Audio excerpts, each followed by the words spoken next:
The Holy Gospel according to John.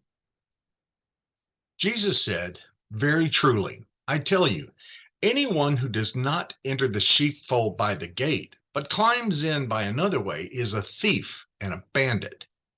The one who enters by the gate is the shepherd of the sheep. The gatekeeper opens the gate for him, and the sheep hear his voice. He calls his own sheep by name and leads them out. When he has brought out all his own, he goes ahead of them, and the sheep follow him because they know his voice. They will not follow a stranger, but they will run from him because they do not know the voice of strangers." Jesus used this figure of speech with them, but they did not understand what he was saying to them. So again, Jesus said to them, "Very truly, I tell you, I am the gate for the sheep. All who came before me are thieves and bandits, but the sheep did not listen to them. I am the gate. Whoever enters by me will be saved and will come in and go out and find pasture. The thief comes only to steal and kill and destroy. I came that they might have life and have it abundantly." The gospel of the Lord. Well, it is Good Shepherd Sunday. Of course, our psalm reading this week is the 23rd Psalm. The Lord is my shepherd, I shall not want. It's a description of the Good Shepherd. But Jesus, in this gospel reading today, is talking about what separates him as shepherd. What makes him the Good Shepherd? And what makes him the shepherd of the people? Now, that use of shepherd has been used in the ancient world as a synonym for ruler and king. I think the first time we see it is probably in the Epic of Gilgamesh, which was a Sumerian epic. And in that, Gilgamesh, who is the king of Uruk, a great city state in the Sumerian civilization, he is described as the shepherd of the people.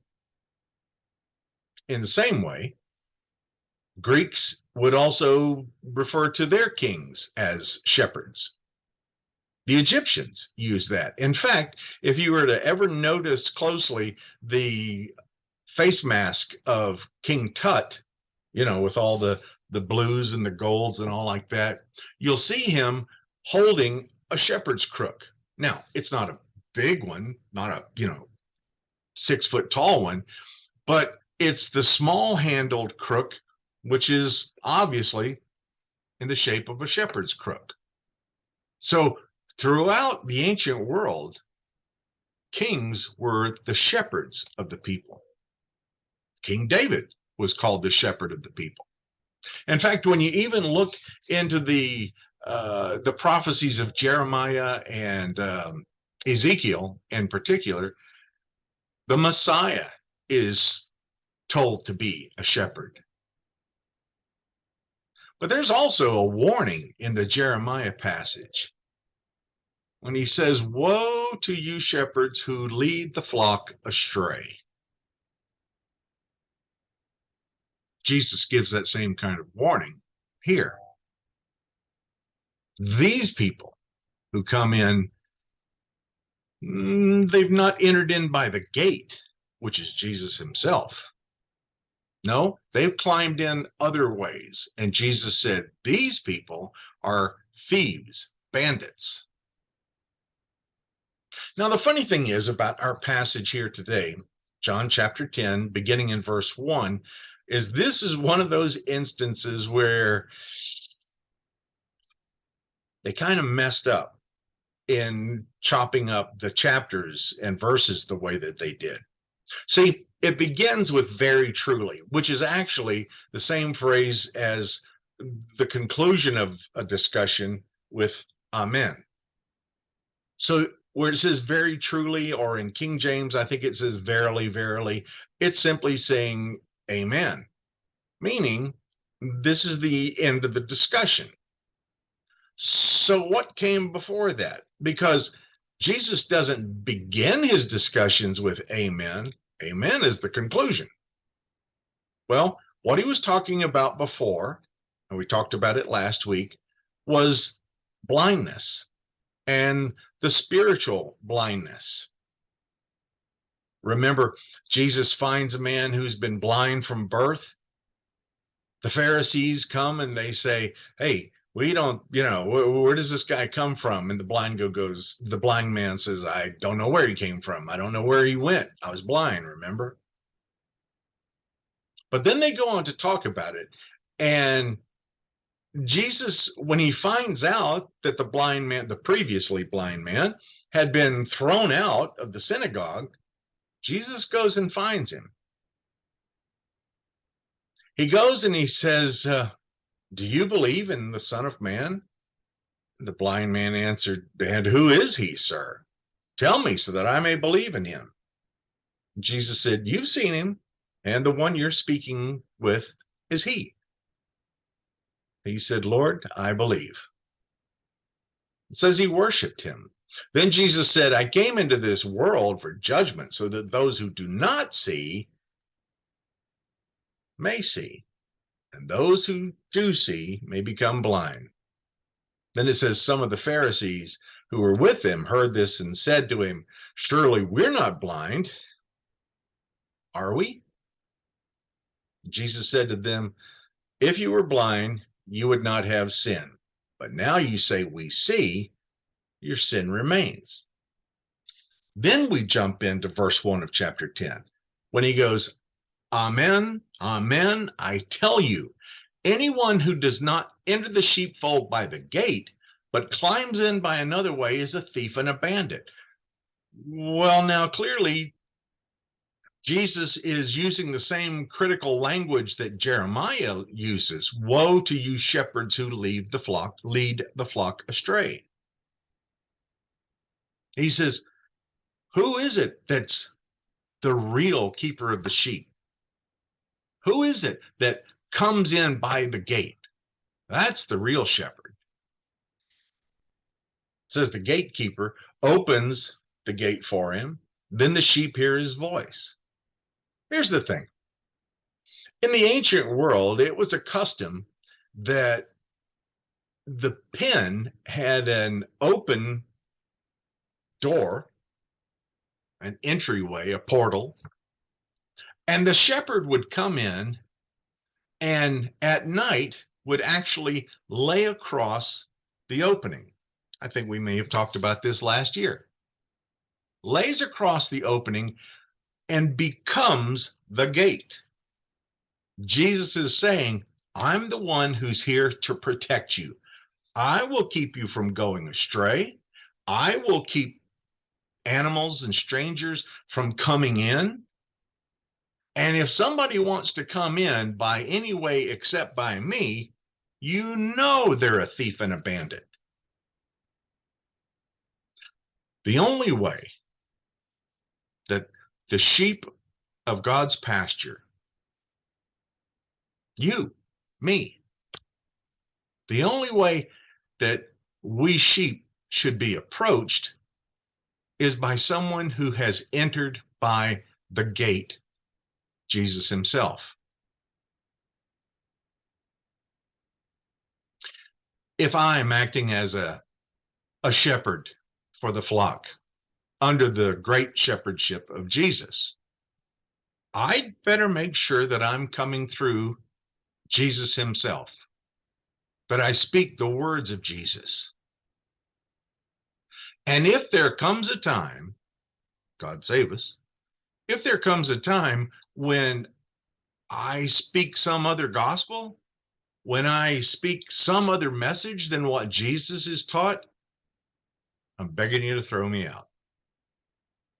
The world is full of that. We have all seen it. All you have to do is turn on the television and you see people who are proclaiming to be shepherds, but they're lining their own pockets. They themselves are getting fat. These are the ones that Jesus is talking about. These people come in, but instead of feeding the sheep, and remember, Jesus told Simon Peter and the other disciples in earshot, feed my lambs, tend my sheep, feed my sheep. It's disgusting to me when I see people on television, these ministers, and all they ask is for you to keep sending money to them. Look, does a shepherd, a pastor, a minister need an income? Sure. And the congregations here have been marvelously generous to me. But if I were to come to you and say, send more money, give more money, increase my bank account, give me not only 8 jets, but even 1 crop duster, a fleet of Rolls Royces, then something has gone terribly wrong.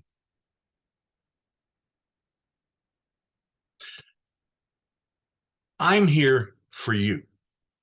Ministers, pastors, Sams, ministers of the gospel are here for the sheep. And we enter by the gate that is Jesus himself. We're not blind because we've learned to follow Jesus. We know to hear the voice of the master. An interesting thing.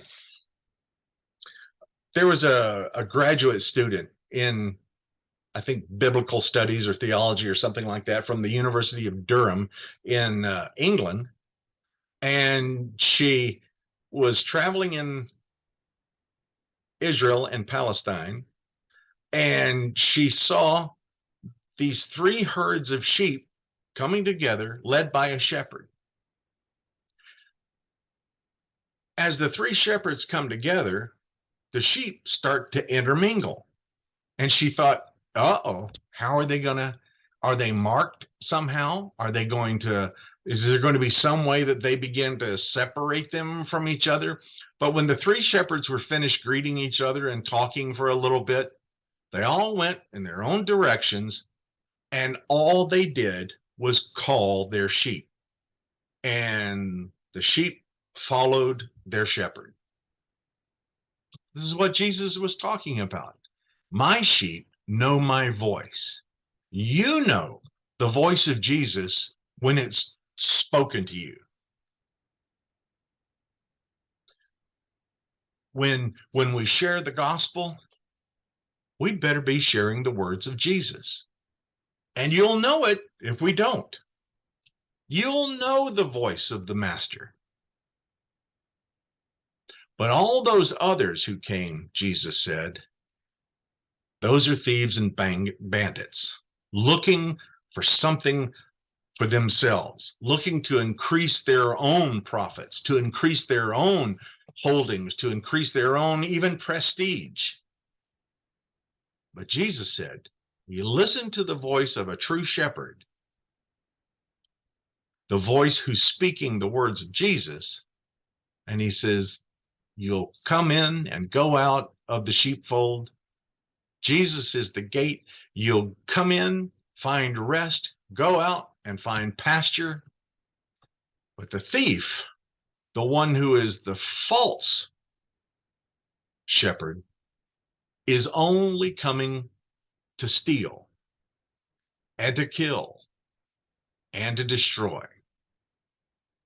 Jesus said that he has come, and true shepherds under him come so that you can have life and you can have it abundantly. The Good Shepherd is about Jesus, but it also tells us what ministers and pastors should be like, how we should be towards you. how we should care for you and protect you, defend you, encourage you, comfort you, feed you. God give us the grace to be good shepherds under his great shepherdship. And thank God for it. Amen.